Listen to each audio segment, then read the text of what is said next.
Buenas noches.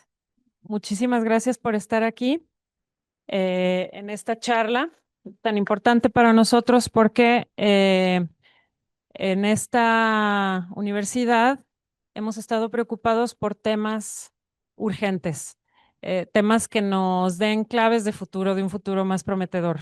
Entonces, hemos propuesto temas semestrales para que toda la comunidad SARC esté empapada y con propuestas relacionadas con el tema semestral. En este caso, el semestre inicia con el tema Filosofías del Sur, Periferias y Descolonización. Entonces, esta charla tiene que ver con el tema semestral.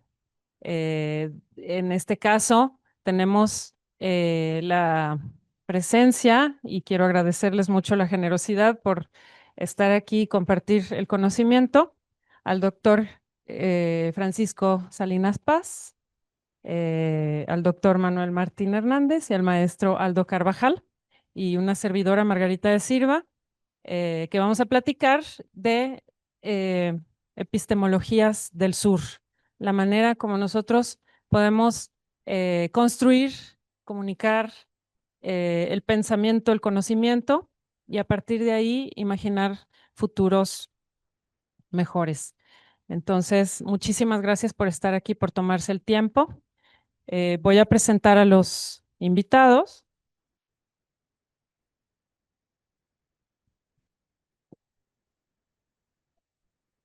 El doctor Francisco Salinas Paz es doctor en filosofía y en antropología social y cultural por el Instituto de Estudios Integrales de California, San Francisco, maestro en filosofía por la UNAM y licenciado en filosofía por la Universidad de Guadalajara. Con más de 37 años de trayectoria académica, ha impartido seminarios, conferencias, dirigido tesis y ha diseñado planes de estudio en filosofía y ciencias sociales. Autor de diversos libros, entre ellos Saber del Otro, Epistemografía de la Liberación, investiga en filosofía de la liberación, estudios críticos y descoloniales. El doctor, gracias, doctor, por estar aquí. El doctor Manuel Martín Hernández es doctor arquitecto, catedrático jubilado y profesor honorífico en la Universidad de Las Palmas de Gran Canaria, España. Miembro de IN Ciudades, UDG, de la Academia de Bellas Artes de Canarias y de ICOMOS México. Se desempeña como secretario académico en la ESARC, aquí, donde también es docente de maestría. También es profesor de doctorado en el CUAD, en el FAUC, Ecuador, investigador reconocido y perteneciente al Sistema de Investigadores Nacional. Ha publicado diversos libros y ha redactado inventarios del patrimonio arquitectónico para el Parlamento Municipal en Canarias, así como el Plan Maestro de la Antigua Guatemala, Patrimonio de la Humanidad UNESCO, publicado en 2012. El maestro, gracias, doctor Manuel. El maestro Aldo Carvajal Rodríguez es maestro con formación en artes plásticas, filosofía, lingüística y educación. Su labor se centra en la investigación y enseñanza de la estética, la teoría del arte y los sistemas semióticos. De 2013, asesora proyectos de artistas consolidados y emergentes en la Secretaría de Cultura de Jalisco y ha colaborado en programas como PECDA, Procura, Trama y más. Es profesor en la licenciatura en filosofía de la Universidad de Guadalajara. En la licenciatura también en artes de la Secretaría de Cultura y la licenciatura en artes visuales aquí en ESARC. Muchísimas gracias. Bueno, pues comenzamos entonces la charla. Vamos a tener una presentación del doctor Francisco Salinas y desde nuestras disciplinas, que es la arquitectura, el arte, los estudios urbanos, vamos a comentar esta propuesta que nos hace el doctor Salinas Paz. Entonces, bueno, comenzamos. Le doy la palabra. Bueno, muchas gracias, compañeros, compañeros todos. Para mí es un honor estar aquí. Y luego por ahí una alumna de filosofía trajo un libro y me pidió que lo firmara. Y le digo, me hiciste el día, la semana, el mes y el año que yo firmé un libro. Me parece impresionante, pero bueno.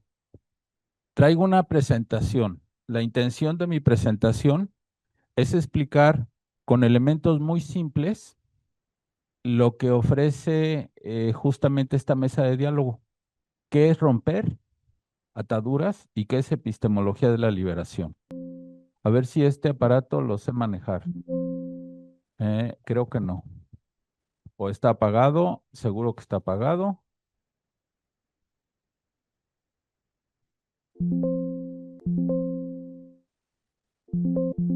Tengo que direccionarlo, ¿verdad?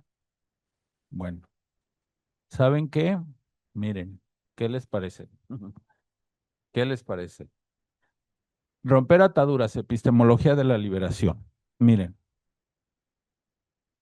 en el promocional que vi y que yo compartí en Facebook, venían estos tres puntos que vienen en letras negras. Un espacio para pensar desde el sur, construir alternativas y descolonizar el pensamiento. Descolonizar, por evidente, significa quitar lo colonizado.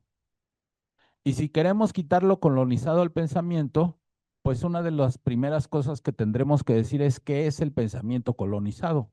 Y entre esas cosas, eso es lo que voy a decir. Una vez que quitamos lo colonizado al pensamiento, entonces ya podemos generar saberes liberadores e inclusivos. Pero estos no son excluyentes o cajones separados, ¿no?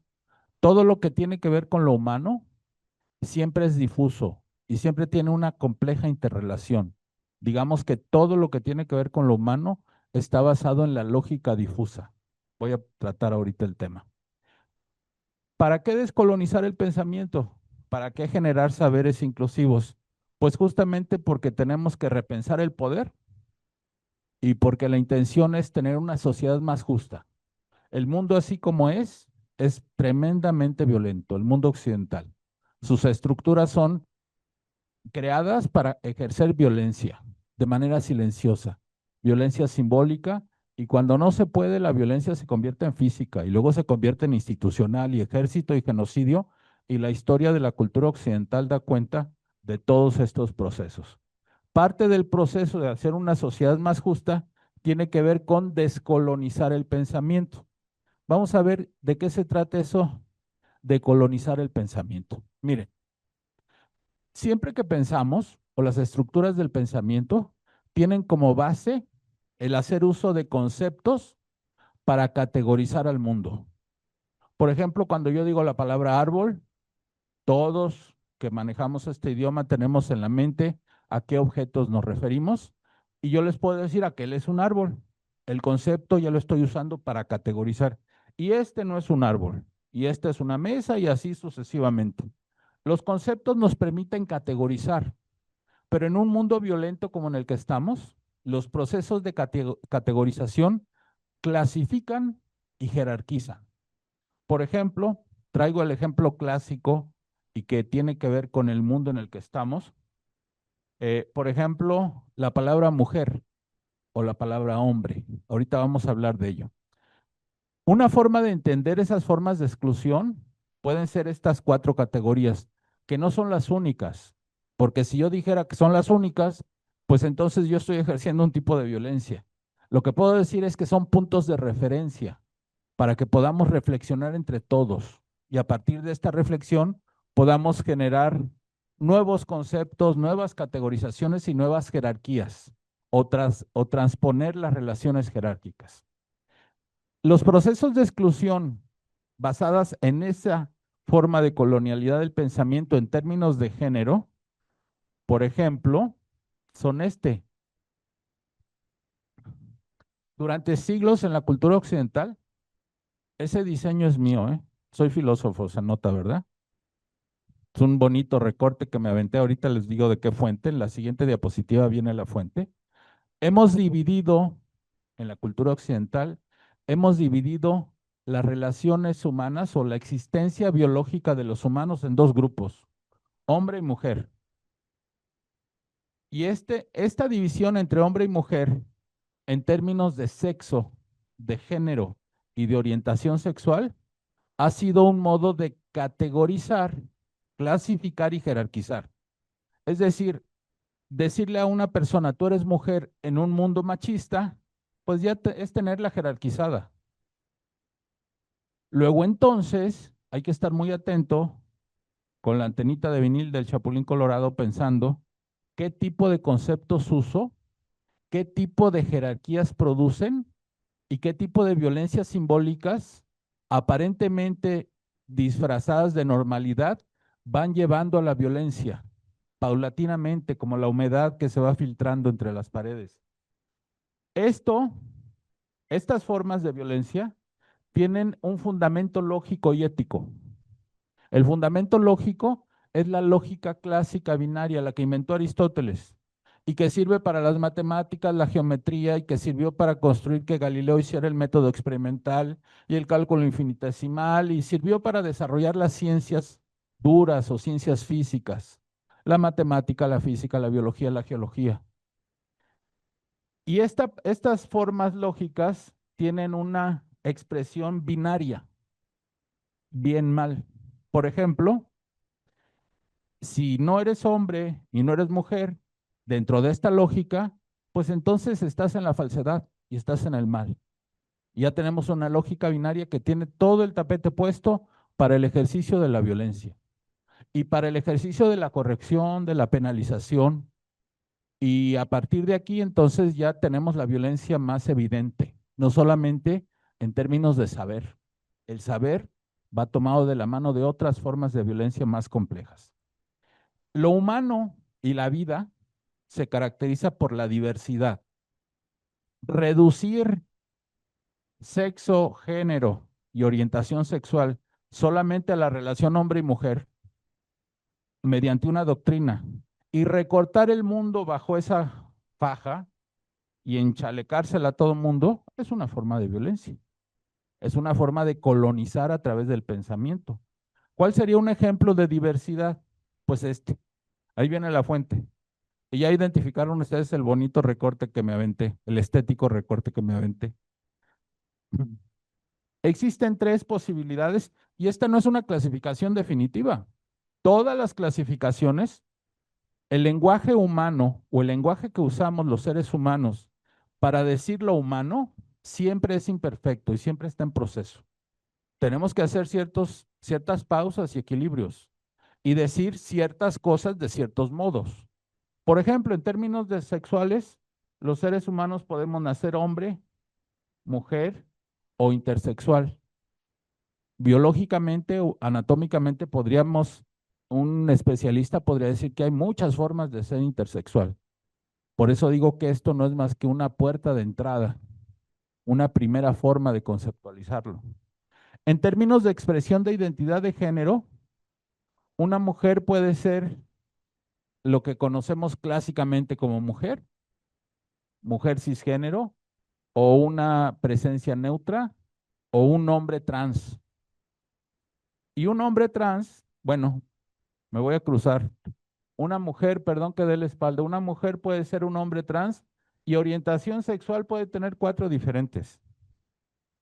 Y esto no es más que una puerta de entrada a una clasificación que ya no está pensando en ejercer la violencia y en recortar el mundo. Colonizar significa conceptualizar, categorizar y jerarquizar, superior, inferior. Y jerarquizar de manera estereotipada. Hay muchos textos. El primero y el más conocido es Judith Butler, Cuerpos que importan. Judith Butler explica cómo hay una serie de procesos sociales para construir saber colonial y poner a las mujeres en una posición de inferioridad respecto a los hombres. Y ya nada más clasificándolas, ya las tenemos en condición de inferioridad. Esto en cuanto a género. En cuanto a género, por ejemplo, la Biblia, que en ciertos grupos sociales es considerado un libro sagrado, la Biblia es una propuesta binaria y maniquea. En ese libro sagrado se dice que hay 2 géneros, hombre-mujer, y el hombre para la mujer para el hombre, y nacieron para producir, reproducirse. Toda la diversidad es reducida nada más a estos dos puntos. Una de las características del pensamiento colonial es reducir. Este es un ejemplo. Cuando, cuando la conquista de cualquier pueblo sobre cualquier otro pueblo, hay un complejo de construcciones coloniales de pensamiento que si tienen alma, que si son seres humanos, que si son animales, que si no tienen cultura, que si, etcétera, etcétera. Todo este complejo histórico es un complejo de creación de pensamiento colonial. No nada más en términos de género. Por ejemplo, un mushe. Un mushe es un tipo de género que tiene una intersección con la raza, que son los zapotecas, que yo no podría decir que son hombres homosexuales porque entonces yo ya lo estoy clasificando desde mi cultura y ya estoy diciendo que ellos son, al clasificarlos desde mi cultura, ya les estoy incluyendo, pero incluyendo en una posición de desventaja. Tendría que decir que son mushes y tendría que decir que en esa intersección de raza-género que hay entre los zapotecas es algo muy difícil de comprender para mí. Pero por supuesto que yo tengo algunos conceptos que me van aproximando. Para mí son como una epifanía. Habrá quien diga, no, son errores de la naturaleza. Y tienen que ser hombres o tienen que ser mujeres. Habrá quien lo diga así. Y el que lo diga así está colonizando con el pensamiento, con la clasificación, y de ahí ya puede colonizarse con violencia. Obligar a la gente a hacer de cierto modo. Decirle que está desviado, que está mal. Ejemplos, muchísimos. En términos de raza, lo que caracteriza a lo humano es la diversidad. En términos de clase, en este país hay 200 familias que poseen las principales empresas de este país, que son dueñas del 50% de lo que se produce en este país. Y hay un solo hombre que es dueño del 8% del Producto Interno Bruto. Hay un complejo, violento, grosero y enfermo ejercicio de violencia que sucede todos los días ante nuestros ojos y que sucede en las inundaciones y que sucede en el transporte público y que sucede pensando estar en esta escuela, sucede en la forma en que urbanizamos y en que utilizamos los espacios públicos. Ahorita voy para allá. Bueno, mis ideas van para allá. Esta tabla de juicios y categorías es la tabla que usó Kant. Kant vivió a lo largo del siglo XVIII y Kant hizo un análisis en su crítica de la razón pura para decir cómo se construye el conocimiento dentro de las ciencias exactas. Y esta tabla de categorías sirve perfectamente para explicar esas ciencias exactas, que son regularmente lo que conocemos como pensamiento científico. Y este pensamiento científico tiene una percepción del espacio abstracto, geométrico, que hay que ir llenando, que es la idea de espacio en Kant, por ejemplo. Kant no hace más que explicar lo que ya había pasado con Galileo, con Descartes, con Newton, cálculo infinitesimal, etcétera. Y una idea del tiempo también abstracto, montado en la línea de los números. Estos dos conceptos, espacio y tiempo, son condiciones indispensables para construir el conocimiento. Y en términos científicos, cuando vamos a la primaria, en la vida cotidiana, nos enseñan la historia sobre la línea del tiempo. Y ahí nos marcan pasado, presente y más pasado del pasado y más pasado del pasado y el número cero y etcétera, etcétera. Seguramente lo identifican. Ahora bien, los personajes que dudé en ponerlos, estos personajes fueron los que en términos históricos le dieron carta de naturalización a la construcción del conocimiento científico. Descartes, Galileo, los mismos que mencioné hace un momento. Traigo prisas y me dijeron 30 minutos y luego ya se me pasó y luego etcétera, etcétera. Deje respirar. Calma. Miren, un señor que se llamaba Michel Foucault, que para los filósofos, sociólogos es muy conocido, en 1966 publicó un libro que se llama Las palabras y las cosas. Y en ese libro hace una crítica a la filosofía o al pensamiento moderno, que es ese de Descartes, Galileo y ese que les platiqué hace un momento. para hacer esa crítica, él echa mano de un análisis epistemológico de las Meninas de Velázquez, que viene ahí en ese libro. Es una combinación especial. Cuando presentó su libro, fue espectacular la reacción del público. Pues está haciendo un análisis epistemológico con una pintura. ¿Qué tipo de método utiliza? ¿Qué técnica? Ahorita vamos a hablar tantito de la arqueología del conocimiento, que es lo que él utiliza. Les voy a explicar cuál fue la crítica que él hizo. Las Meninas de Velázquez, todos los personajes que aparecen en la pintura, además es suya, ¿va? Bueno, no es suya, pero es más cerca suya que mía. Casi de él, casi de él. Las Meninas de Velázquez, todos los personajes que aparecen están gobernados y están montados sobre un eje central que no aparece en la pintura. ¿Quién es el que no aparece en la pintura? Bueno, realmente sí aparece, pero de manera muy estratégica, que es el rey. Velázquez estaba, este es la primera selfie de la historia probablemente, ¿verdad? Porque Velázquez se pinta a sí mismo y todos los demás están volteando a ver el rey que está allá y que en la pintura aparece aquí, miren, ahí. Ese es un espejo que refleja el rey que está allá. Y entonces el rey y la reina son el eje vertebral sobre el que se ordenan las miradas, la pintura y que se ordena todo el reino. No nada más aquí, todo el reino. Es decir, en términos epistemológicos, siguiendo la metáfora, el yo no aparece en la construcción del conocimiento clásico. O sea, Galileo, eh, Newton, Descartes, no hacen aparecer su yo en el proceso de construcción del conocimiento, porque ellos pretenden objetividad y verdad. Pero al primero que se le ocurre pensar en ese yo es a Kant, el que les platicaba, siglo XVIII. Y después otro señor que se llamaba Hegel, se le ocurre pensar que ese yo evoluciona. Y luego un señor que se llamaba Marx, se le ocurre pensar que ese yo está conformado por un nosotros, que no nada más evoluciona, sino que crea el tiempo y el espacio. Y a partir de estos estudios, a lo largo del siglo XIX, hay una controversia entre la epistemología de las ciencias duras, digamos, y la epistemología de las ciencias sociales. ¿Cuál es la característica de la epistemología de las ciencias duras? Que separa estos tres elementos. Es una de muchísimas.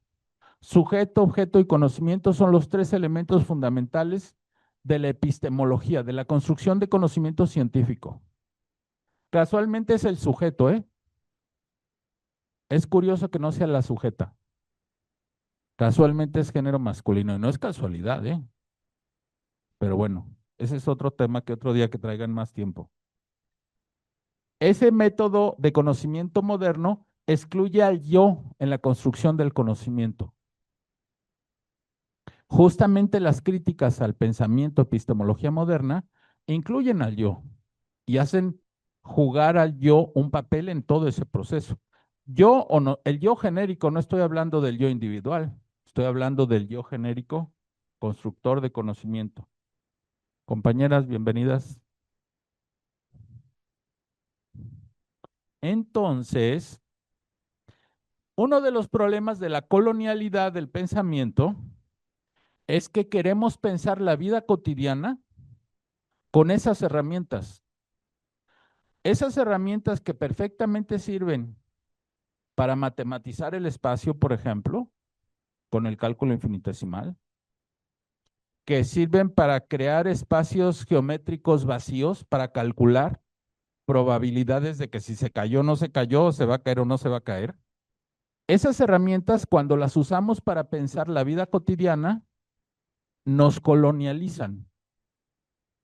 Es decir, voy a poner un ejemplo en el caso de filosofía. Cuando un estudiante de filosofía quiere agotar toda la historia de la filosofía y leer toda la historia de la filosofía, se está pensando a sí mismo como filósofo en el marco de esa línea de la historia. ¿Y saben cuándo va a agotar la historia de la filosofía? Yo que tengo poquito en la filosofía, ¿qué creen? ¿Que ya la agoté? No, no la he agotado. Y mi esperanza de agotarla es inexistente. No tiene para mí el más mínimo sentido agotar la historia de la filosofía para ser un filósofo. Sin embargo, hay quien le gusta pensarse a sí mismo dentro de esa línea de la historia. Y las sociedades se relacionan unas a otras bajo esa línea de la historia, bajo esa construcción del tiempo cronológico que está montado sobre la línea de los números y que sirve perfectamente para el cálculo infinitesimal y la geometría y las matemáticas, pero para los eventos humanos nos colonializa. Lo mismo sucede en las relaciones espaciales. Percibimos las relaciones espaciales en una relación de superioridad e inferioridad. Por ejemplo, cuando conoces a, no tú, pero cabe la posibilidad de que tú y yo, ustedes y yo, cuando conoces a alguien y le preguntas dónde vive, si te dice que vive en Puerta de Hierro, inmediatamente se figura en tu mente cierta condición de superioridad respecto a ti, a menos que tú vivas en Houston y viajes en jet todos los días, ¿verdad? Y si lo haces todos los días, pues entonces dices, en Puerta de Hierro, mugroso, ¿ah? Perdón. Si alguno de ustedes vive en Puerta de Hierro, no se enoje conmigo. O bien cuando le preguntas, ¿y cómo vienes a la escuela? Pues en el camión.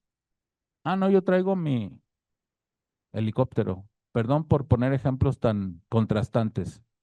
En el diálogo cotidiano, en la relación que tenemos al comprar una bolsa, en la venta nocturna de Liverpool, en la vida cotidiana, establecemos estas relaciones de superioridad e inferioridad, no todos, porque ya las tenemos internalizadas.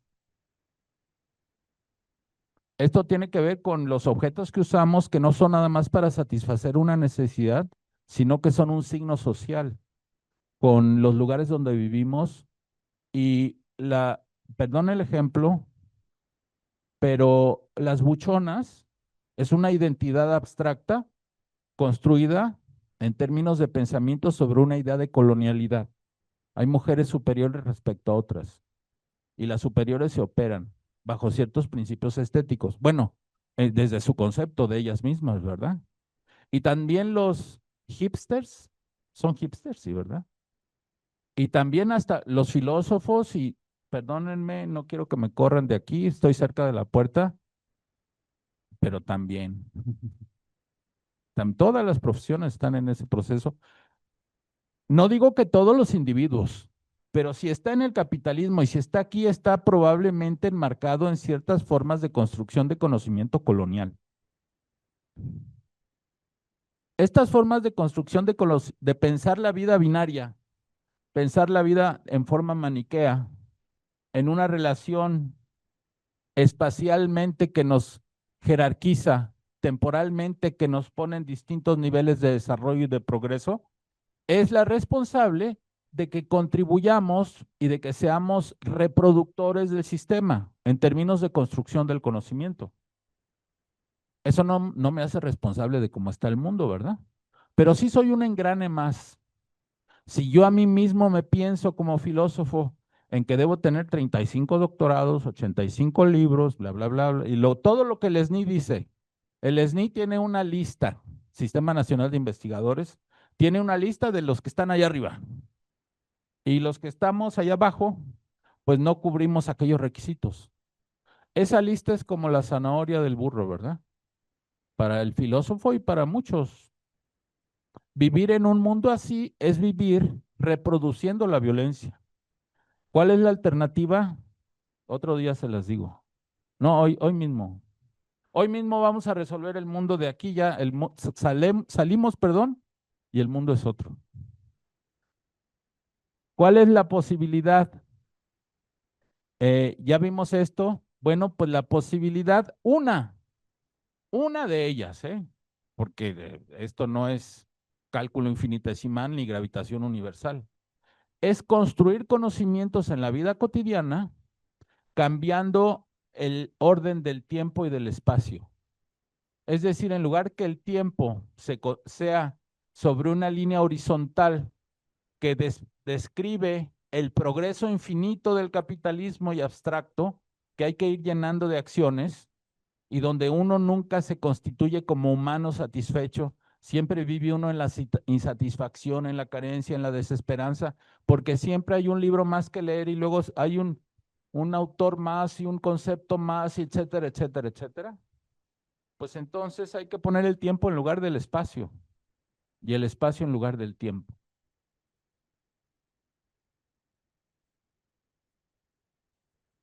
Hay muchos autores, filósofos, pensadores, arqueólogos, antropólogos, que han propuesto diversas formas de construir conocimientos en los últimos 50 años, en ese marco.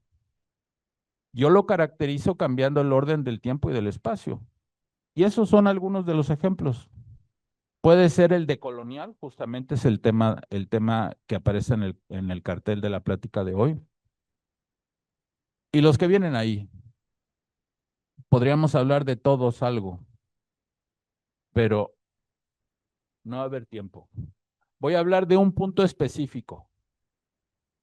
Pensarme a mí mismo, no con los elementos que el mundo me ofrece para construir mi identidad.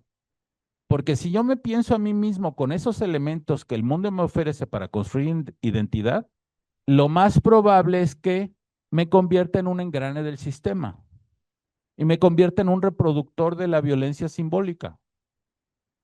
Y para pensarme a mí mismo de forma diferente, tengo que resignificar mi cuerpo, pensar mi cuerpo de un modo diferente,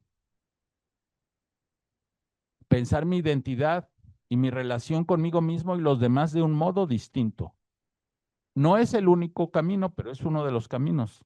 Hay muchos autores que tratan este asunto. En este caso, hay que tomar el cuerpo como telos y topos del conocimiento. En el otro caso, en la otra lógica, el telos será el progreso y el topos es el espacio vacío que hay que ir llenando de conocimientos. Y así se construyen especies y se descubren espacios geológicos y el movimiento de los planetas, etcétera, etcétera. El pensamiento científico. ¿Cómo resignificar mi propio cuerpo? ¿Cómo pensarme a mí mismo, no en términos de la totalidad de la historia?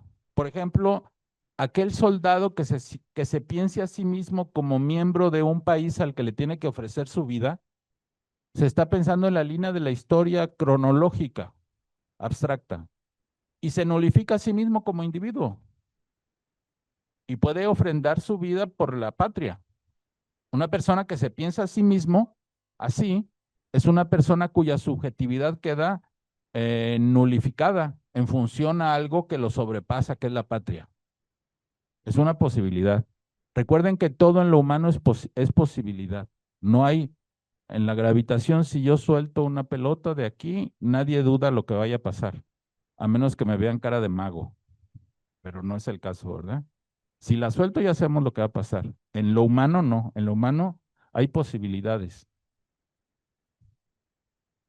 Si nosotros cambiamos el orden, y aquí estamos ya en otras formas de construcción de conocimiento, que es el acto de comprender, la hermenéutica, la construcción de conocimiento social, la comunidad, la democracia, la horizontalidad, la sustentabilidad, el diálogo, que solamente el diálogo sucede entre compañeros, entre niveles jerárquicos distintos no hay diálogo, entre niveles jerárquicos distintos hay orden, obediencia, sumisión, sometimiento, y si no hay esto, entonces puede haber dominio, y si no hay esto, violencia, y si no, te aplicamos el derecho laboral y te corremos. Suele suceder. Lo siento muy calladitos. ¿Alguien quiere decir algo? Estoy agarrando vuelo y se me calienta luego la boca y luego digo cosas. ¿Todo bien? Bueno, ok. ¿Qué es esto del tiempo constelar? Este concepto, en mi caso personal, mi último libro, Epistemografía de la Liberación, trata la cuestión teórica del tiempo constelar. Y ahora estoy investigando justamente este asunto del tiempo constelar en la resignificación del cuerpo, en la resignificación de la identidad pero ya no en términos tan teóricos, porque la zanahoria del SNI me dice que tengo que publicar en ciertas editoriales y entonces tengo que bajar el nivel de abstracción para que sea publicable y comercializable. Sí, vivo en la paradoja de la contradicción y no nada más yo, todos vivimos en esa paradoja, nadie somos de una sola pieza. Todos somos, tenemos identidades flexibles, tenemos dudas. Todos vivimos en una lógica difusa, que es lo propio del ser humano. Constelación es un concepto que Walter Benjamin, cuando venía para acá, dije, no voy a hablar de autores, pero bueno. Walter Benjamin toma el concepto constelación del fenómeno en que nosotros configuramos una relación entre las estrellas, donde todas tienen presencia, pero no todas tienen la misma historia. Es más, algunas de esas estrellas ya ni tan siquiera existen, porque tarda millones de años en llegar la luz y va a seguir llegando otros 2 millones de años la luz, pero aquella estrella ya no existe. Pero ante nuestros ojos ahí está la estrella. Y volteo yo a ver el cielo estrellado y me encuentro con la presencia de un conjunto de estrellas que están en relación con mi forma de observar el mundo. Esa idea de constelación, si la pensamos en términos metafóricos, nos lleva a pensar nuestra propia memoria personal como una constelación. Si ustedes, este ejemplo de la vida cotidiana que regularmente uso cuando se trata del tema, imaginen ustedes un grupo de hermanas y de primas ya con hijos adultos hablando de sus hijos entre todas ellas. Y una habla del día que caminó el uno y otra habla del día que fue a la escuela y otra habla del día que se le cayó el diente y cuando el primo le pegó al otro primo y todas están evocando recuerdos. Y esos recuerdos son parte constitutiva de su propia identidad como mamás, todas. Ellas no están hablando del pasado, están teniendo una presencia narrativa. Por eso hace rato hablamos de la diferencia entre presente y presencia. Están teniendo una presencia narrativa del pasado en el presente. Cantinflas era un gran filósofo, nomás que nadie lo entendía.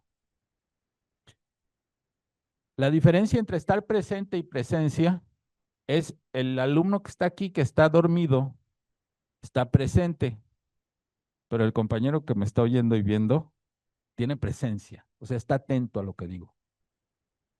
Estar presente tiene que ver con una relación física, biológica. Tener presencia es una relación humana.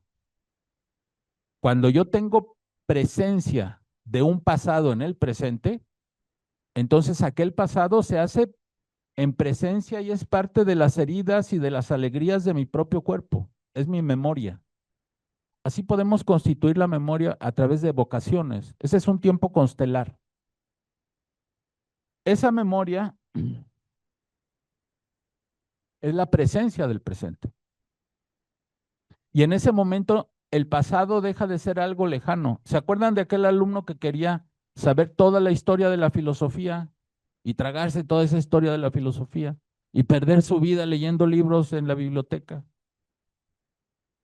Pero aquel alumno que está en su presente, pensando sus presencias, reconociendo sus heridas, sus circunstancias, reconociendo por qué su papá trabajó toda la vida y nunca pudieron lograr un mejor nivel de vida.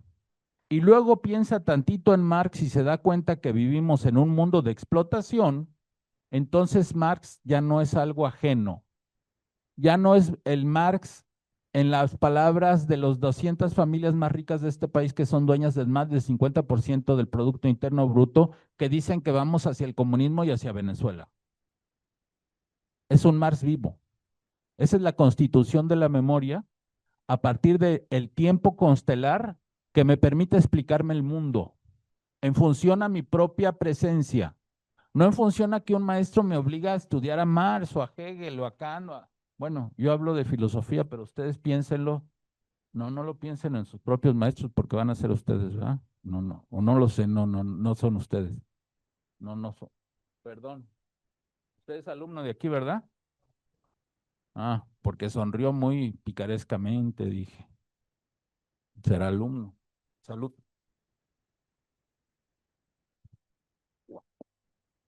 Se me acabó mi tiempo, ¿no, verdad? 5 minutos más, 1 hora más. Yo traigo, mi esposa está muy lejos de aquí, o sea que en otro país está, o sea, tranquilo yo. El problema de todo esto, o sea, mi esposa la tengo en presencia en la mente, fíjense, pero físicamente no está presente, no está aquí. Esa es la presencia. O sea, es una actualización de ella en mí, aquí, ahora. Esto es el tiempo constelar, lo que acabo de hacer. El conocimiento científico, cuando se muestra como superior respecto al conocimiento de la vida cotidiana, donde tenemos una relación de tiempo y espacio distinto, es lo que vivimos nosotros regularmente en las estructuras sociales, institucionales, políticas. Por ejemplo, los políticos regularmente se hacen allegar o rodear de expertos en ciertos temas. Seguramente de expertos en filosofía, pero no marxista, ni gramsciana, ni de Lenin. Regularmente esos expertos atienden principios de la lógica clásica. La lógica clásica es la que se inventó Aristóteles, que A es igual A es distinto de B y B es distinto de C. Eso aplica perfecto para la naturaleza, pero para nosotros no. Si yo les pregunto, dime qué día dejaste de ser adolescente y pasaste a ser adulto, pues nadie sabemos qué día, porque hay una serie de procesos y de cambios graduales. Dime en qué momento te enamoraste de tu de él o de ella o de esa persona. Pues no sabes, sabes cuando ya estás bien enamorado y cuando no estabas enamorado, pero en el proceso hay una lógica difusa. La lógica difusa es la que sucede acá abajo. Y es lo que nosotros vemos, o por lo menos yo lo veo en redes sociales, la discusión de que si las mujeres son violentadas, que si no son violentadas, que si el lenguaje inclusivo, que si lo prohibieron en El Salvador, que si Ricardo Salinas en Electra no quiere el lenguaje inclusivo, que si las feministas, que toda esa polémica que ustedes ven no habla más que de diversidad. Enfrascarme yo en una polémica de ese tipo para sacar una verdad única sería que yo pensara en la lógica clásica. Y no es mi intención. La lógica difusa nos conmina, nos lleva a hacer actuaciones sociales con sentido, actuaciones sociales que nos permitan establecer comunidades horizontales, democráticas, sustentables, etcétera, etcétera, etcétera. La característica de la vida cotidiana es la diversidad, la metáfora, la paradoja, la contradicción. La literatura es eso, expresar literariamente algo, poéticamente algo, es expresarlo en la ambigüedad propia del lenguaje. El lenguaje habla de posibilidades, cuando escoges una carrera, cuando escoges una pareja, cuando compras una casa, cuando compras un carro. Son posibilidades que se figuran en la mente y eso es la lógica difusa. ¿Cuál es la opción o la alternativa? Aquí hay, aquí hay una serie de conceptos que pensé en función al lugar donde iba yo a hablar. Cuando hay este esquema de que la lógica clásica es superior y la lógica difusa inferior, el científico y su construcción de saber es superior y la vida cotidiana es algo inferior, entonces podemos construir una ciudad sin democracia. Y construimos una ciudad sin democracia en donde los individuos que la habitan solamente lo perciben el espacio. Y los urbanistas, los arquitectos, los ingenieros hacen los cálculos, planean los espacios, le dan un ritmo a esos espacios y los hacen y luego habítenlos. Y habítalo y entonces vívelo, pero sin que haya sido un proceso de construcción social este espacio, sin que haya tenido un ritmo humano. La palabra ritmo, importantísima en todo este proceso. El estado productor de espacio abstracto que homogeneiza el poder, que domina los movimientos, que domina el tiempo, es el estado que impone. En esta ciudad ha venido imponiendo qué se hace con las aguas durante años, durante 100 años. Y lo que piensa el pueblo, pues no importa, que el pueblo tiene que habitar esos espacios concebidos abstractamente en la mente de algunas personas. Y ya que los habitan, pues luego sucede lo que estamos viendo que sucede, ¿verdad?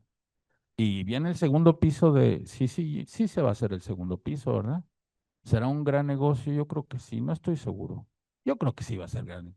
Es más, hasta me voy a poner a estudiar arquitectura ahorita mismo. Y me salgo del SNI. No, no, no, no. Ya no me alcanza la vida, creo que no. Acuérdense que lo humano es lo diverso. La vida se caracteriza por lo diverso y la lógica clásica no es diversa. La lógica clásica aplicada a lo diverso es estereotipo y es violencia simbólica.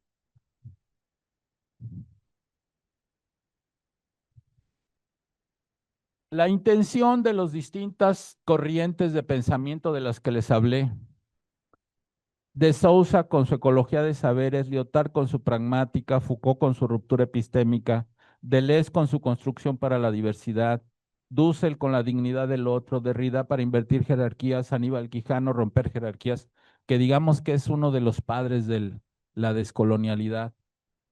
Marx transformar estructuras, todos de una forma u otra hablan de un proceso de reapropiación del espacio y el tiempo de la vida cotidiana del individuo respecto al espacio y el tiempo institucional que se impone de manera abstracta y se absorbe y traga al individuo que quiere vivir humanamente. Estoy haciendo una presentación acerca de escenas de películas que representan cómo las máquinas se tragan al hombre. Y la primera que me salió fue Tiempos Modernos, ¿verdad? Charles Chaplin. Y luego Metrópolis. Y una que no conocía que se llama Playtime, de un francés, 1966. La conocí antier, la película. Para mí esa película es una presencia actual. No importa que haya sido en 1966 lanzada, porque es una presencia presente, permanente. Es parte ya de mis intereses ahora. Estoy construyendo mi tiempo constelar al respecto. ¿Cómo es el ritmo? El ritmo es el modo como los seres humanos experimentamos la relación de tiempo y espacio. Y el ritmo humano es la sucesión de eventos o de circunstancias sobre una frecuencia determinada en un espacio determinado. Y el ritmo humano está en función a la naturaleza. Las palpitaciones de mi cuerpo, los movimientos de mis extremidades, espero que no se atrofien pronto,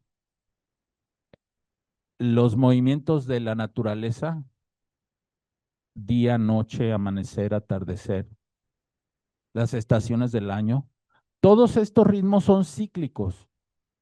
Lo humano es diverso y en términos de tiempo y espacio y de experiencia personal del tiempo y el espacio, es rítmico, sincronizado con la naturaleza. Pero cuando metemos a una persona que tiene todos tenemos esos ritmos, todos. Pero cuando lo obligamos a checar tarjeta, cuando lo obligamos a meterse a un hoyo que se llama mina y a respirar allá adentro, cuando lo obligamos a repetir un movimiento constante durante 8 horas, cuando lo ponemos a trabajar bajo la idea lineal del progreso y el tiempo lineal infinito, en ese momento estamos rompiendo el ritmo cíclico, que es el modo como los seres humanos experimentamos el tiempo en términos de naturaleza. Y las consecuencias son el fetichismo del saber, la aniquilación del cuerpo del ser humano. Cuando obligamos a una persona a subirse al transporte público de la ciudad de Guadalajara y habitar ciertos espacios de la ciudad de Guadalajara, lo estamos obligando a inmiscuirse en actividades que fetichizan el saber, porque hacen del tiempo y del espacio algo abstracto, una imposición de procesos de urbanización, de espacios concebidos alejados de la democracia. Hay que reapropiar los espacios públicos de manera democrática, comunitaria, de un modo distinto de ser a como somos ahora. Lograr esto, pues es como una utopía. Lograr que haya un ciclo de recíproco respeto entre la construcción del conocimiento científico y el tiempo y espacio propio de la vida, pues es aniquilar el capitalismo, así de fácil. Bueno, así de difícil, porque esas 200 familias dueñas del 50%, y luego eso se reproduce en las instituciones, ¿eh? O sea, a nivel nacional son 200 familias. Luego piensen en una institución, ¿en cuál quieren pensar? Alguien dígame una, para no comprometerme, que luego no vayan a ir a decir de chismos que yo dije que la UDG. Alguien dígame algo, o que el Seguro Social, o que el gobierno del estado de Jalisco. Todas las instituciones operan bajo esa otra lógica, que es profundamente violenta y está normalizada. ¿Qué es lo que yo puedo hacer? Bueno, yo en lo personal tengo varias opciones. Una, ir a Sambors y comprarme todos los libros de superación personal, coaching, autoayuda y leerlos todos. O bien, descolonizar mi propia identidad. Y por supuesto que participo en el SNI. Y por supuesto que voy a hacer un libro que sea más literario que filosófico. A ver si las editoriales lo publican ahora. Y en la próxima edición del SNI, a ver si puedo yo. Ya me voy a jubilar y ya voy a cumplir 15 años y ya me lo van a dar hasta que tenga 85. Lo voy a lograr. Sí, sí, me interesa tener asegurado prima mangiare dopo filosofare. Estoy enamorándome cada día más de Virginia Woolf, Una habitación propia. La estoy oyendo todos los días en audiolibro y hoy escuché el segundo capítulo por tercera vez. Cada día más enamorado yo de Virginia Woolf. Y dice ella, cuando mi tía me heredó 500 libras mensuales, entonces tuve seguro, comida, techo, vestido. Ya no tuve que preocuparme por andar haciendo trabajos con gente, no, ella no lo dice así, pero otro amigo que yo conozco diría con gente que me cae gorda, que me molesta y que me pone a hacer cosas que no me gustan, pero que tengo que callarme porque pues quincena mata ideología. ¿Qué necesita una mujer para ser libre? Diría Virginia Woolf. Una habitación propia. O sea, convertir su cuerpo en una habitación propia donde nadie gobierne. El cuerpo de cada uno de nosotros es nuestro propio espacio. Descolonizar, desterritorializar nuestro propio cuerpo. Eso es necesario para descolonizar el mundo. El mundo va a seguir así. Yo me voy a morir dentro de 70 años. Ojalá. Es mi compañero y miren cómo se rió. Ya no me gustó esa risa. Me voy a morir dentro de pocos años. Sí, sí, sí. No, ojalá es 70 y llegue a los 150, bueno, a esos. Y el mundo va a seguir igual. Pero lo único que yo puedo hacer es no vivir este mundo con desesperanza, con desamparo, con emociones encontradas. Reconocer que esas emociones encontradas y contradicciones son parte constitutiva de la vida misma y de mí. Y empezar a descolonizar mi pensamiento de mí mismo. Sí, nunca voy a dar clases en Harvard. Eso no me hace inferior, ni en Berkeley. Voy a jubilarme en la UDG. Y eso me hace genuino, con todo lo que significa eso. Les voy a poner un ejemplo de pensamiento constelar que traigo aquí, a ver si se escucha, no sé. Vamos a ver si se escucha.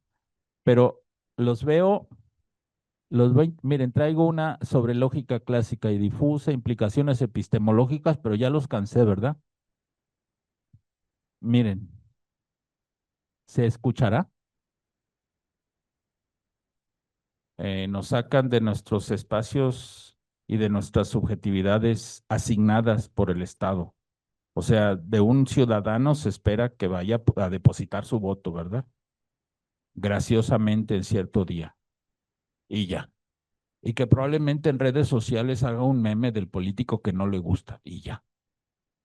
Pero este tipo de espacios sociales intervenidos es una construcción, sé que instantánea, sé que no transforma el mundo, pero los efectos que pueden tener estos espacios en las lecturas que hagan algunas personas, como yo, por ejemplo, pueden generar saberes decoloniales.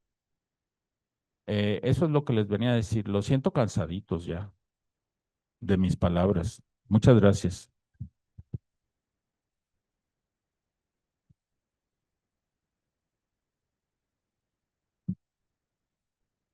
Muchas gracias. Vamos a colocar otra vez el foro acá. ¿Quieres ahí algo? ¿Sí? Ahí. Ah, bueno. Sí, estaba raro que volteáramos todo allá. Como para hacer una rueda. Bueno, ahora el ejercicio que vamos a hacer es siempre la filosofía necesita puentes metodológicos para poner en la práctica. Y en esta escuela, pues bueno, nuestras disciplinas están más o menos representadas aquí entre estos profesores que vamos a comentar o discutir el trabajo del doctor Francisco. Entonces, no sé si alguno de ustedes quiere comenzar.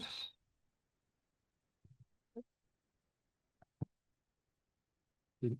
Este, bueno, solamente recuperar algunas cosas, ¿no? Algunas cosas que son importantes y que además los vemos tanto con alumnos de filosofía como de artes. Y sobre todo por esta idea o la forma en la que cambió todo el arte a partir de, principalmente del autor este de Foucault, Lyotard y Gilles Deleuze, ¿no? Que son como autores muy claves para la posmodernidad, donde se establece un criterio pues básico que está mencionado acá por el doctor Salinas Paz, que es uno, que el cuerpo importa, que no se debe de renunciar a esa soberanía natural que es la capacidad y el derecho que tenemos a hacer con nuestro cuerpo lo que nosotros queremos y eso incluye cuidarlo y mantenerlo vivo.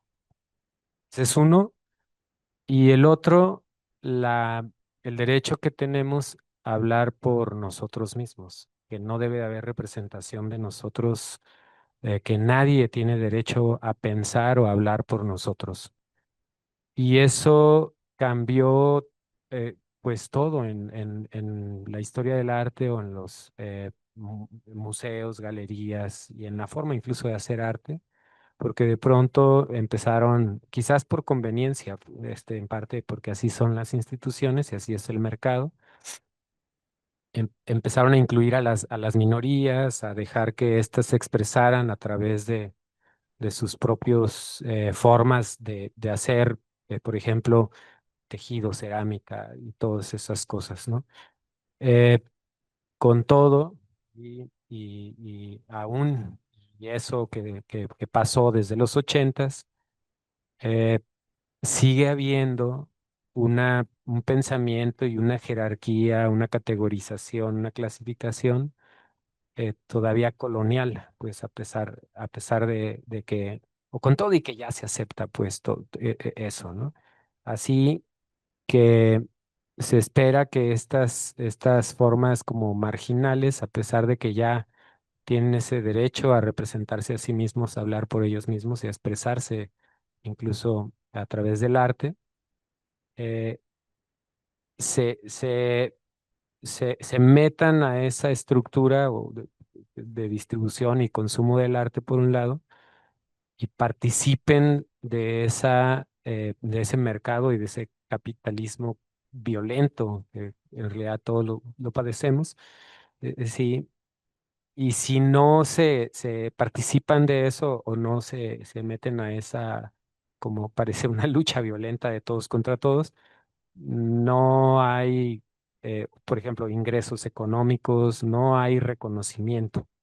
O sea, si tienen que jugar a ser figuras, a ser representantes de su propia cultura. Y eso es para la misma cultura, pues delicado, pues, ¿no? En el caso de los birráricas, yo estudié en el Departamento de Lenguas Indígenas de la Universidad de Guadalajara.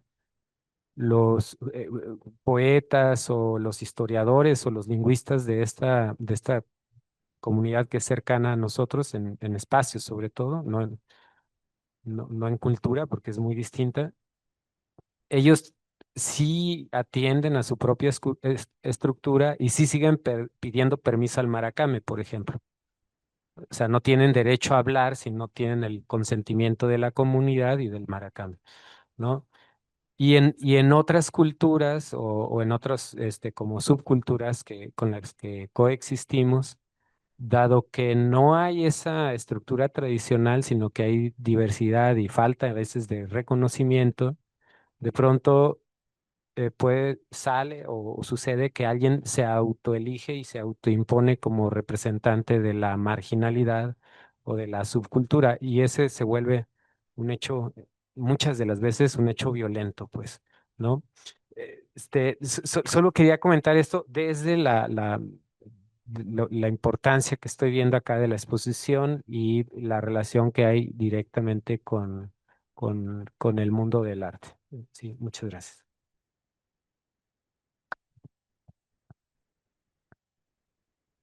Bueno, no es fácil, no es fácil hablar después de la última sección de la charla tuya. Pero de todos modos, en la medida que yo estoy aquí como arquitecto, ¿no? Y como profesor histórico de temas de arquitectura, la arquitectura, bueno, hay algo que quiero decir antes, porque tú no lo dijiste, pero yo creo que hay que comentarlo. Tú lo que hiciste fue filosofía de la liberación. Eres un gran conocedor de Enrique Dussel, y por lo tanto, cuando él decía que la filosofía de la liberación no es otra cosa que la crítica que se sitúa por encima de toda crítica, justamente lo que tú haces es esto. Es decir, cómo mirar el mundo con otros ojos que no son los que se nos ha impuesto colonialmente hablando. Y ahora vuelvo al tema de la arquitectura. La arquitectura está en una situación liminal bastante complicada, porque por un lado se apoya en la ciencia, eh, que es justamente la que permite que a los arquitectos no se les caigan los edificios, pero lo cual conlleva un signo bastante trágico para la arquitectura. La arquitectura, el arquitecto lucha contra la fuerza de la gravedad, pero eso hace que se crea Dios. Y es un problema. Es decir, el arquitecto occidental en las escuelas de arquitectura, con el apoyo de los colegios de arquitectos, etcétera, cree que es un Dios.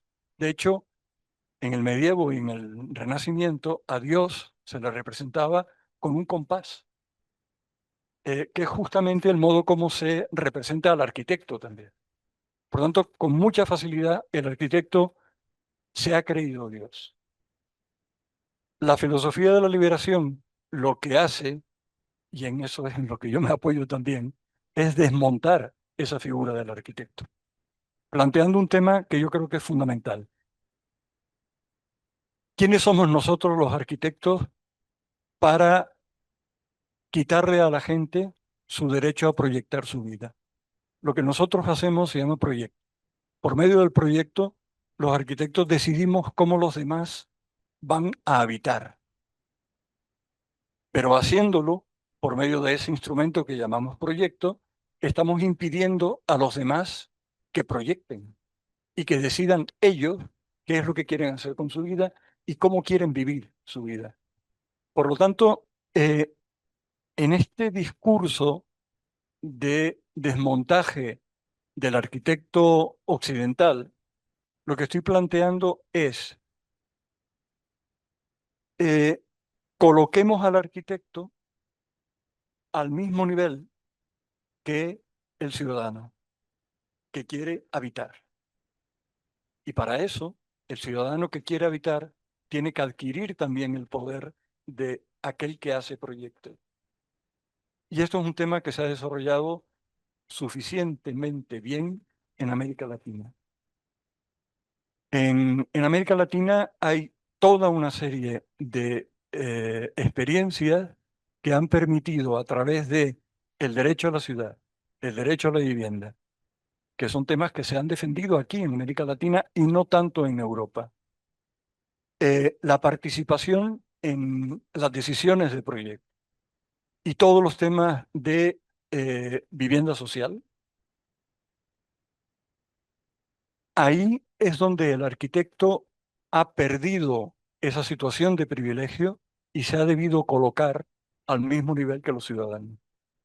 Por lo tanto, los ciudadanos en América Latina, a través de la producción social del hábitat, la participación ciudadana en las decisiones urbanísticas y de proyecto, y en la defensa del derecho a la ciudad y el derecho a la vivienda, ha conseguido modelos de desarrollo arquitectónico y urbano no suficientemente desarrollados, desgraciadamente, pero que son una auténtica lección para Europa.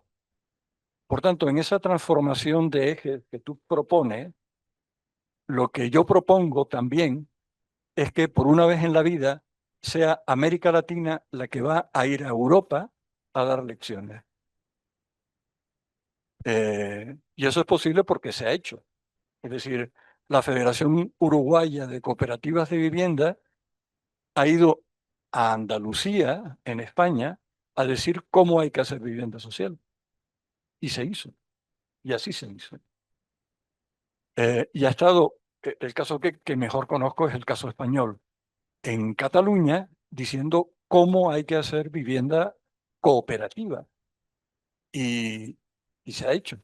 Se ha hecho sin citar, que es uno de los problemas fundamentales de los arquitectos. Los arquitectos copiamos sin citar, cosa que en la academia esto no es posible. Te echan de la universidad si te agarran, si te agarran eh, plagiando, ¿no? Bueno, los arquitectos esto lo hacen. Y los arquitectos europeos y los arquitectos españoles lo hacen, lo hacemos, copiando sin citar muchas experiencias ya desarrolladas en América Latina. Eh, por lo tanto, es digamos que el siguiente paso de esa filosofía de la liberación respecto de la imposición europea sobre América Latina, el siguiente paso sería dejar ya de invitarnos a los europeos, porque en América Latina hay suficientes experiencias como para saber cómo hacer las cosas, sin necesidad de ir a buscar eh, maestros en otros lugares, ¿no? Pero bueno, yo creo que esto viene a ser también una pequeña demostración de que es posible desarrollar esa filosofía de la liberación también desde la arquitectura y el urbanismo. Gracias. Sí, en ese sentido, me recuerda lo que dice Walter Miñolo, cuando dice que hay una conexión entre todos los países de este sur, nuestro, hacia el norte, pero no hay una interconexión entre nosotros. O sea, nosotros tenemos conexión con Barcelona, hay un mercado educativo impresionante que todos van a estudiar allá. Tenemos conexión con Nueva York, tenemos conexión con... y así, cada país africano, cada país asiático, cada país americano tiene una conexión con ese norte colonial, pero no hay una conexión entre nosotros. Para hablar de nosotros tenemos, parece que ir al norte y luego ir a, a otro, y eso lo propone, ajá. Sí, para nosotros es fundamental estudiar en no sé dónde, para luego no sé qué vamos a hacer, ¿verdad? Que a fin de cuentas luego es lo que dice Aníbal Quijano, ¿no? Que nos da por, a ver, lo voy a leer porque no, luego lo voy a decir chistoso. Este dice que más bien nosotros estamos buscando una simulación de lo ajeno y nos da vergüenza lo propio, ¿no? Esa es una tendencia también de esa campaña colonizadora que nos ha hecho sentir inferiores que nos ha colocado también en esa estructura espacial que tú también lo desmembraste en aquella conferencia de los pensamientos desde el sur, eh, totalmente construida por eh, falsedades, ¿no? Es decir, el pensamiento que pensamos, que decimos que es universal, es un pensamiento realmente muy provinciano, y no solo muy provinciano, bueno, lo que hablaba usted de Kant, cómo él categorizó, clasificó por colores los diferentes continentes. Los europeos eran blancos, los americanos eran rojos, los africanos negros, los asiáticos amarillos. Pero además les llenó de atributos a cada una de las razas, les puso un atributo psicológico, incluso se atrevió, pero él hacía sus análisis desde los libros que los exploradores traían, o sea, él no fue a hacer un trabajo etnográfico a todas las aldeas de las que hablaban, sino que escribió por algo que alguien le contó.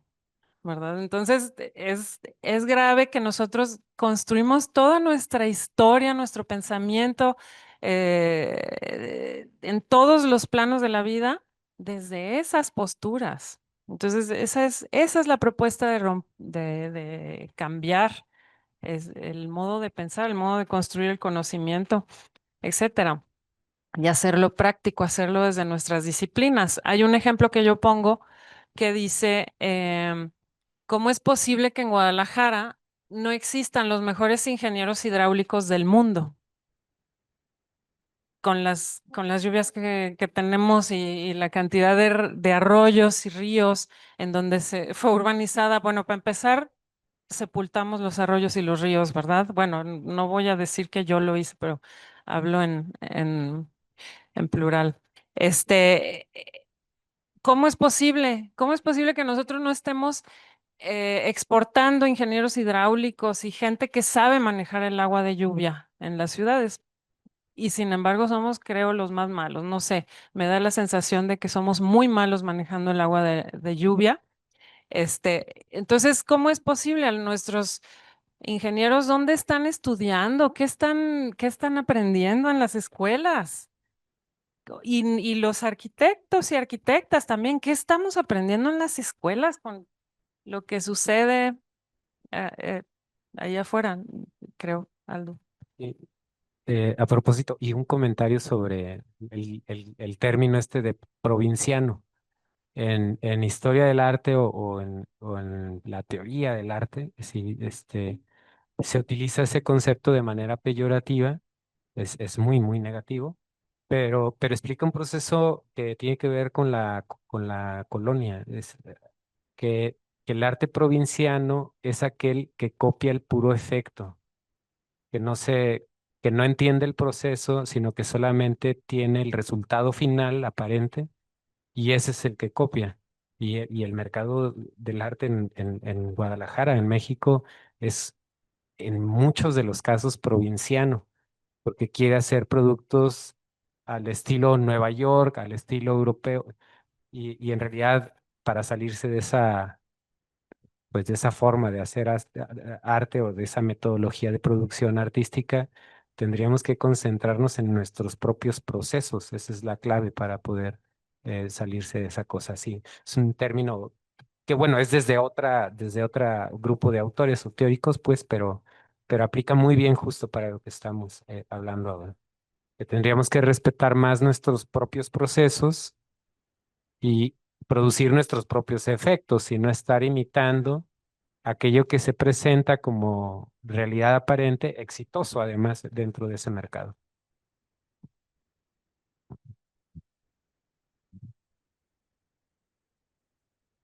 Que hay un proceso, Dussel cita mucho en varios textos a Salazar Bondi, que fue un filósofo peruano que, por cierto, vivió muy poco tiempo, ¿no? Murió muy joven. Y él se hace la pregunta, bueno, ¿es posible hacer filosofía en América? Él creía que no, por la dependencia em, mental. ¿no? Pero Dussel dice que sí es posible, pero para ello tenemos que hacer una decolonización mental. Es decir, em, entender que lo que se nos ha impuesto es una manera, no la única, de ver el mundo. Pero hay otras maneras propias de ver el mundo. Y eso es lo que habría que trabajar. Por eso el ejemplo que yo ponía del caso de la arquitectura, yo creo que es significativo porque son modos propios de ver el mundo que se pueden exportar. Entonces, mi sueño es que los estudiantes de Barcelona, de la Escuela de Arquitectura de Barcelona, de la Politécnica, vengan aquí a México a estudiar lo que no saben, que es justamente cómo colocar al individuo, a la conciencia personal, como parte del proceso de trabajo. Eso es lo que la ciencia pura no hace, ¿no?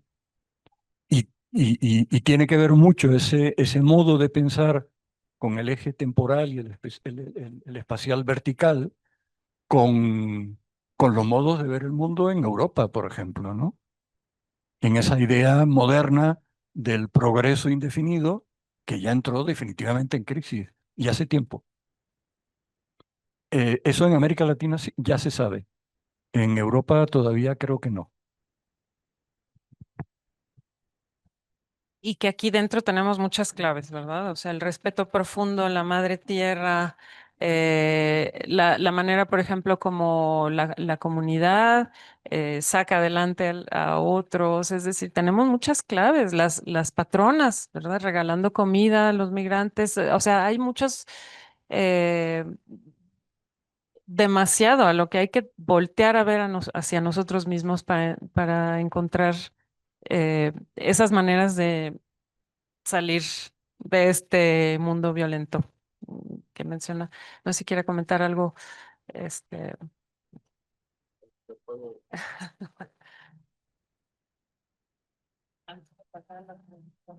Ah, bueno, sí. A ese libro de... A ese libro de Salazar Bondi le contestó Leopoldo Sea con Filosofía Latinoamericana sin más. Así se va a llamar. La polémica que traían aquellos hombres, ¿verdad? 1969. Muy bien. Algo que ahorita que los escuchaba evoqué es el método arqueológico en cada uno de nosotros a propósito del tiempo constelar. Si nosotros excavamos, la arqueología excava en las diversas capas de la Tierra, ¿verdad? Y la idea de Foucault en la arqueología es que podemos excavar en nuestro propio presente y ahí encontrar nuestra propia memoria y en esa propia memoria buscarle sentido a esos encuentros que uno va descubriendo en nuestra memoria corta. Entonces, la arqueología que puede hacer uno de cada uno de nosotros no requiere más que una evocación.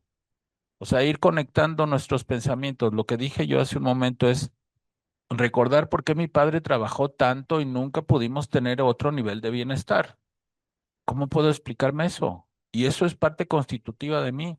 O recordar por qué mi madre, mi padre y la colonia y los amigos y la escuela, etcétera, etcétera. Todos esos recuerdos hay que sacarlos a a nuestro propio cuerpo, reconocerlo como parte constitutiva de mí y a partir de ahí buscar explicaciones ya en otros conceptos teóricos. Y entonces ahí paso del cuerpo individual a la construcción del diálogo con los otros, porque tú también tuviste una experiencia similar y tú también, y entonces empezamos a generar una comunidad de dialogantes a partir de nuestras presencias, de nuestros cuerpos, que compartimos nuestra experiencia, nuestra verdad, y que no voy a imponerte ni me vas a imponer, sino que vamos justamente a dialogar. Eso es una comunidad de diálogo. Y así es como los agricultores han construido sus epistemes, el saber de los agricultores del Amazonas, el saber de los huicholes, el saber de todos los grupos que no viven bajo el parámetro de la construcción del conocimiento occidental. Bueno, Bueno, pues pasamos a un momento de preguntas, comentarios. No sé si alguien quiera comentar o preguntar algo. Yo quiero unas miradas muy sugerentes de la compañerita de Gris. A la hora del, sugerentes en el sentido, cuando yo decía algo, luego volteaba y a lo mejor en mi invento imaginario, yo me imaginaba como que era significativo en usted algo que yo decía. Si usted quisiera expresarnos en eso que pensaba, yo se lo agradecería mucho, ¿eh? Pero si no, digo, no, no la quiero obligar, no la quiero obligar. Diálogo de hoy en la mañana.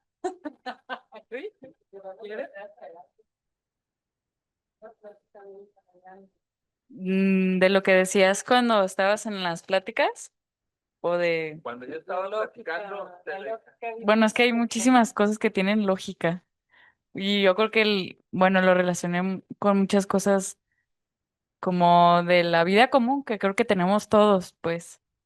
Em, el tema de la violencia aplicada, eh, bueno, cuando describiste a Virginia Woolf y cómo es que se puede definir el ser mujer, se me hace algo así como sumamente muy interesante, pero a la vez muy difícil también de como de definir esta cosa de cómo una mujer puede, no sé, subirse al transporte público y tener la tranquilidad de llegar a su chamba. Y digo, hace poco fuimos a Ciudad de México y justamente estábamos platicando de que éramos como muy felices de estar en la parte de los vagones de las mujeres y en algún momento fue como de, ay, qué padre, qué bueno que están en el vagón de las mujeres. Y luego hubo un pensamiento así como, pero ¿por qué tiene que existir esta sección de las mujeres nada más? O sea, porque si hay un tipo de violencia, independientemente de la que sea, en este caso como de hombres y mujeres y bueno, y todo el círculo de hombres, mujeres y seres y tú, ellos y ellas, eh, ¿por qué no puede haber una educación o puede existir esta naturaleza también pues de respeto hacia las personas, pues, ¿no? O digo, cuando ahorita también estabas hablando un poco de cómo es que siempre se ha ido desarrollando todo este mundo loco y que ya están las guerras en un lado y que están los conflictos en otro y que en las redes es un caos y es un odio con todo lo que dices y con cualquier cosa que se exprese. em, para mí, que coincidía mucho contigo, es, a ver, se trata también de respetar y de escuchar y tener esta opinión, pues, ¿no? Pero por pensar yo, o sea, yo persona, de una manera no quiere decir que también el otro esté mal. Y o sea, se trata y es que yo leí y me fui a estudiar a Timbuktu o donde sea, por eso yo tengo la razón y por eso la religión que nos ha estado obligando de una manera, ok, o sea, está bien, ¿no? Si quieres pensar de esa manera, está bien, o sea, mientras no afectes al otro, ¿no? Pero no quiere decir que también el otro esté mal, ¿no? Y que o que si la otra persona piensa diferente, o no cree en lo que tú crees, en tu religión, o no cree nada, pues también es válido y también se trata como pues de respetar, o sea, creo que a fin de cuentas, aplicado en la ciudad, aplicado en la arquitectura, porque como decía Manolo, tenemos también un ego enorme un pequeño ego que creemos en algún momento de la historia nos comparamos con Dios, o sea, o sea, sí es interesante, pero creo que a mí lo que me da como más conclusión es que se vale todo, pero se vale respetar, ¿no? Y se vale también tener la opinión. Entonces, bueno, nada más me daba risa por eso. Me encantó lo que dijiste. ¿Sabes qué estaba yo pensando cuando hablabas? Justamente pues es un flujo de conciencia el de Virginia Woolf. Evocar, construir, lo que hiciste, yo lo veo como una arqueología. Es parte constitutiva de tus reflexiones. Y Virginia Woolf, en una habitación, el libro que me trae loco en estos días, una habitación propia, no define a las mujeres, ni define qué es la literatura. Dice, yo voy a describir mis reflexiones 2 días antes de llegar a dar esta conferencia y empieza a describir cómo le prohíben entrar a la biblioteca, cómo no tiene dinero y toda esa descripción es una descripción de un evento, no de una esencia, de una naturaleza, de una definición. Aristóteles tiene su forma de hacer definiciones, género próximo y diferencia específica. Y si nos ponemos aquí a discutir qué es una mujer y tú lo defines de un modo, yo lo defino de otro modo, estamos en la lógica clásica.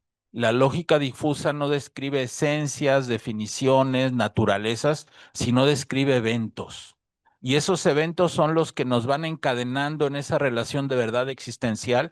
Lo que tú acabas de hacer, yo me sentí encadenado a tus palabras.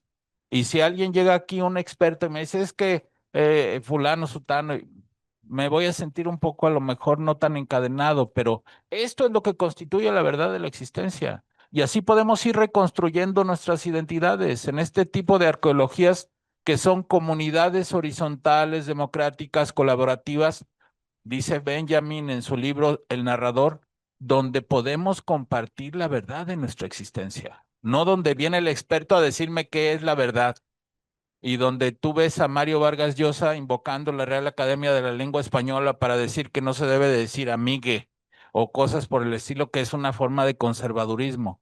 Perfecto, tú no digas amigue, pero ellos sí van a decir amigue. Ahora, les voy a compartir un testimonio personal. Tengo 40 años casado con una mujer. No tenemos acuerdos absolutos ni definiciones absolutas.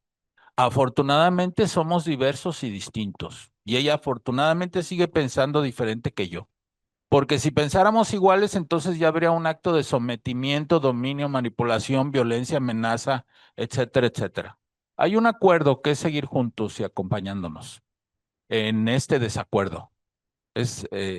Un filósofo, Richard Rohr, te diría que es un acuerdo débil. Tenemos el acuerdo del desacuerdo. Cuando un grupo completo, todo el sindicato piensa lo mismo que el líder, toda la universidad piensa lo mismo que el rector, todo. Es un espacio dominado por la violencia simbólica. Lo propio del humano es la diversidad. Y no estamos acostumbrados a la diversidad. Estamos acostumbrados a la homogenización, a lo abstracto, por toda esa serie de discursos. Te dije que era algo sugerente, lo sentí, lo percibí. Ese tipo de sensaciones que uno tiene, uno las desecha, porque como no son el cálculo infinitesimal, no sé si recordarán ustedes, cada quien tenemos lecturas diferentes, un libro de Milán Kundera que se llama La insoportable levedad del ser. Es un calambre en el cerebro nomás comprender el título, porque el ser por definición es pesado. La existencia por definición es ligera, pero él dice que el ser es ligero, y si el ser es ligero es una contradicción, pero esa contradicción se convierte en algo insoportable. Es un calambre. La vida es un calambre, la vida es una contradicción. Aceptar esos saberes de contradicción, de metáfora, de oxímoron, de catécresis, de todas esas cosas que nos constituyen como vivos diversos, es parte de la descolonización, creo yo.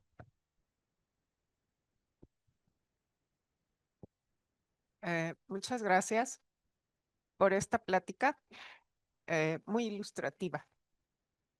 Y me gustó mucho cuando nos presentaron, cuando llegué, que usted habló de la diversidad y del pensamiento difuso.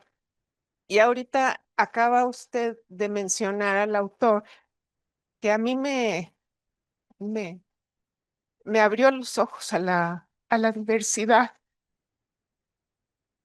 y a ese pensamiento difuso que me ha dado mucha alegría en mi vida, pues me ha hecho ver eh, eh, los conflictos las cosas duras que he vivido con otra mirada, y no puedo decir que todo está bien, no puedo decir que ahí la llevamos entre padres, hijos, hermanos, marido, pero me gusta la manera como ahora estoy aprendiendo a mirar a todo mundo, sobre todo a los míos. Y pues ese autor, Richard Roth, es el que me abrió los ojos a esa diversidad. Y ahora aprendo lo del pensamiento difuso y no tengo palabras. Gracias. Cuando llegó del diálogo con su hija, ¿verdad? Y que describió una relación con usted y la describió con un oxímoron. Es un tipo de metáfora. La metáfora que combina conceptos contradictorios, conceptos, usted no dijo eso, yo ya lo voy a decir. Si yo les digo cómo fue tu primer beso de amor, que espero que ya todos lo hayan dado, porque si no lo han dado hay algún problema a esta edad en la que los veo. Y entonces, ¿cómo fue tu primer beso de amor? Si dices que fue lindo, pues tenemos una descripción muy plana. Pero si dices que fue violentamente lindo, ese es un oxímoron porque estás tomando conceptos violento y lindo, son contradictorios y es un tipo de metáfora. Y si además de violentamente lindo fue suave y luego fue arrebatadoramente violento, lindo y suave, pues entonces ya empieza a funcionar ese calambre en el cerebro en donde lo que yo digo tú tienes que interpretarlo y entonces ya se requiere de una participación activa de tu parte y tú me platicas del metro y lo que me platicas del metro no es un pasado, sino es una presencia en tu memoria, un recuerdo presente en ti y en tu cuerpo y entonces empezamos a reconfigurar nuestras subjetividades y empezamos a confiar en nosotros. Pero cuando no tienes ritmo de plática, cuando no tienes verdad de existencia con otro, pues es como cuando vas a la fiesta de la familia y te encuentras con la tía que te pregunta que sí, que por qué no te has casado ahí en la entrada del baño. Y entonces, no, tía, no, pues no, no me he casado. ¿Por qué te divorciaste? No, pues es que fue difícil, tía. Y una pinche plática que dices, ay, no tiene ritmo esta plática, no es la verdad de la existencia. Y cuando ves que tu tía se va a aproximar al baño, eres capaz de meterte al baño de los hombres, ¿verdad? Porque no, yo no voy para allá, ¿verdad? Esto tiene que ver con el ritmo. El ritmo es la experiencia personal del tiempo y el espacio. Y hablar de la experiencia personal del tiempo y el espacio en ritmos cíclicos en la vida misma es hablar de la vida, de la repetición de lo mismo con una variación.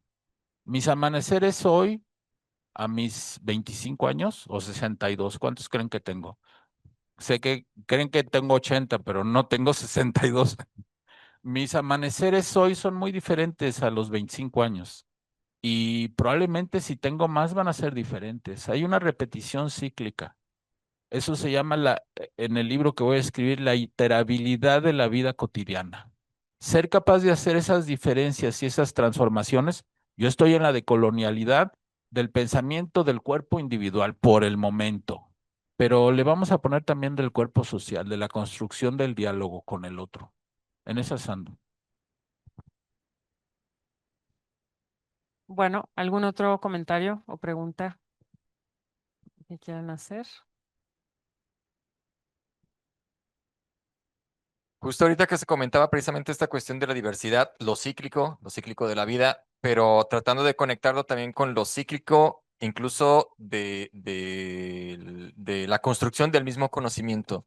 Es decir, el momento en que el conocimiento va tomando también de la vida modelos precisamente para representarse o generar otro tipo de códigos, qué sé yo, dentro del mismo sistema del conocimiento, incluso como ha sucedido también con el mismo sistema del arte. Es decir, eh, y de ahí viene mi pregunta. ¿En qué momento existiría quizá la posibilidad de que todas estas formas de decolonizar el mismo conocimiento y la misma vida cotidiana pudieran caer en el mismo riesgo de institucionalizarse y volverse formas de colonización. Por ejemplo, tomando lo que comentaba el doctor Manuel, en términos de tomar como referencia los modelos latinoamericanos de construcción de vivienda o incluso de construcción colectiva de ciudad, de urbanismo, llevarlos a Europa y que al mismo tiempo eso al final termine comercializándose, institucionalizándose e imponiéndose en otros contextos o en otras culturas donde incluso no funcionaría, aun cuando tengan o pudieran tener incluso alguna relación con los otros sures, por así decirlo, de manera plural, a nivel global, ¿no? ¿En qué momento existe ese riesgo? ¿Y qué hacer ante eso? O si en su caso sigue siendo parte de este mismo proceso cíclico y a la vez violento, ¿no? De la misma forma de la vida cotidiana.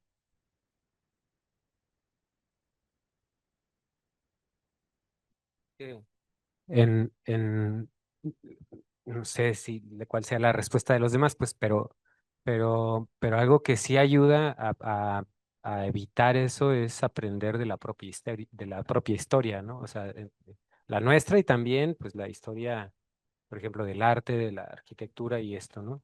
En el caso de esta especie como de inclusión de de aquello que no era europeo. La primera vez que se hace es en Venecia en el 64, pero se les ocurre hacer el pabellón africano y se invita a África como que si África fuese un país y se invita a un curador canadiense, sanscritólogo, para curar esa exposición donde va un año antes a África a buscar a artistas africanos y antes de llevarlos a esa exposición, los meten a universidades eh, eh, francesas para que estudien bellas artes y puedan producir un arte que sea mezcla de lo africano y mezcla de el estándar de limpieza. Finalmente se hace esa cosa, o sea, se hace esa exposición, sí, se habla mucho de ello. Luego el MoMA tarda mucho más tiempo, 20 años, en hacer una exposición de arte africano en el 84, pero repite la idea y el tipo de exposición que había hecho en 1924, que era de arte moderno y la antesala de arte africano. O sea, sí es verdad que todo eso estuvo equivocado, ¿no? O sea, estuvo muy mal llevado. Porque además hay un premio y lo gana, por cierto, en el 64, el de escultura, lo gana Mustafa Dime, que es un escultor africano muy importante.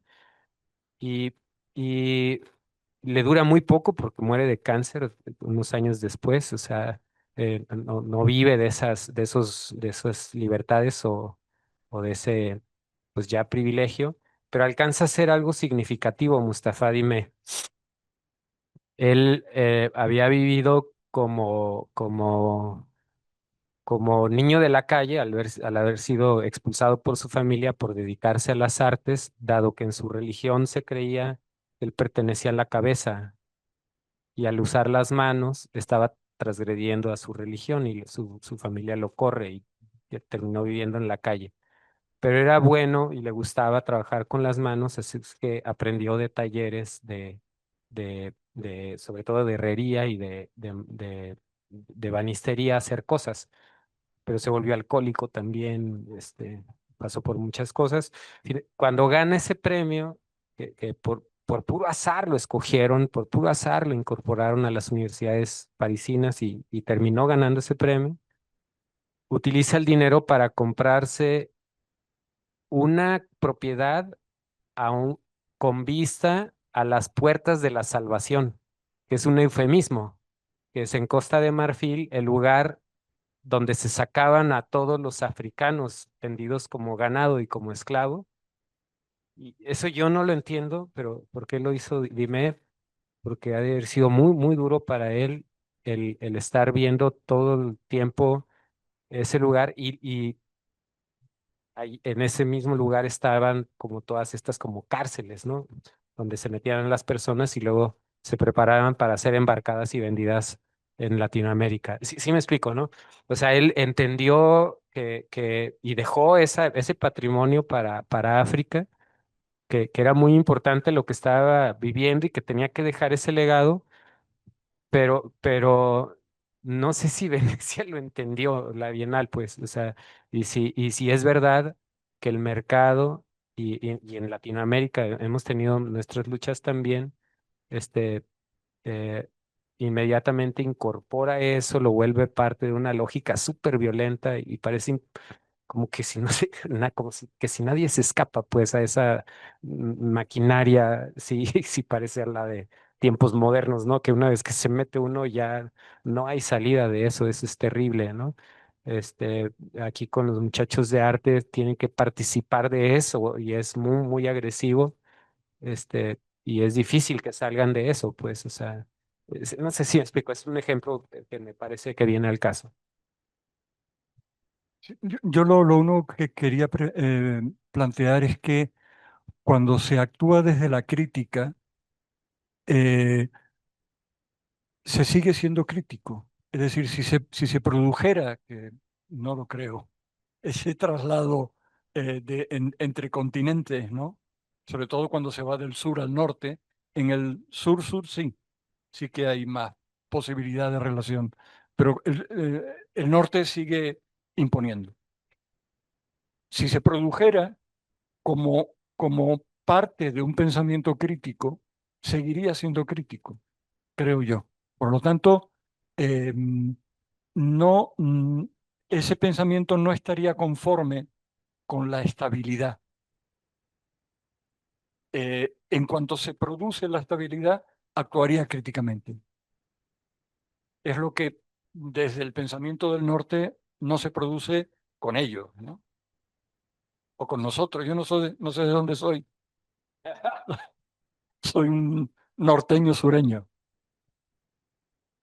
Sí, lo mismo también decía Aníbal Quijano cuando decía, la ventaja de nosotros es que tenemos mentalidad de dominados y conocemos a los dominadores, entonces tenemos esa doble conocimiento y los dominadores nada más se conocen a sí mismos y no tienen esa perspectiva doble o esa, Y no se dan cuenta que usan al dominado para subir su autoestima. La dialéctica del amo y el esclavo de Hegel es una figura metafórica que se puede aplicar a muchísimos espacios donde el esclavo, el amo y el siervo, pues tienen esa relación de superioridad e inferioridad, y quien se libera de la relación es el siervo, no el amo, que sería tanto como decir que la mujer violentada en una familia es la que se libera, no es el hombre dominado. Y por eso es que Freire dice en su Pedagogía del Oprimido que solamente el pueblo se puede salvar a sí mismo. Y en el caso de el ejemplo que puse de sexo, género y orientación, es una estabilidad momentánea, porque la crítica sigue operando. Y tendremos que hacer ciertos espacios, ciertas pausas para poder operar un poco y luego regresar a la crítica, y luego operar y regresar a la crítica. Justamente lo que hace la violencia es estos espacios se convierten en estereotipos fijos. Y entonces la mujer debe de, y ya toda una colección de frases, ¿no? Y esto se convierte en un estereotipo fijo y se convierte en una violencia, ¿no? La crítica. Si se llega a eso desde la crítica, se seguirá ejerciendo la crítica.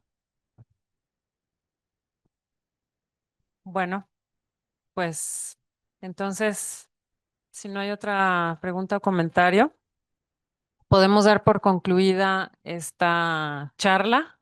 Interesantísima. Les agradezco muchísimo por la generosidad, el tiempo. Les agradezco a ustedes también el tiempo que se toman y el interés.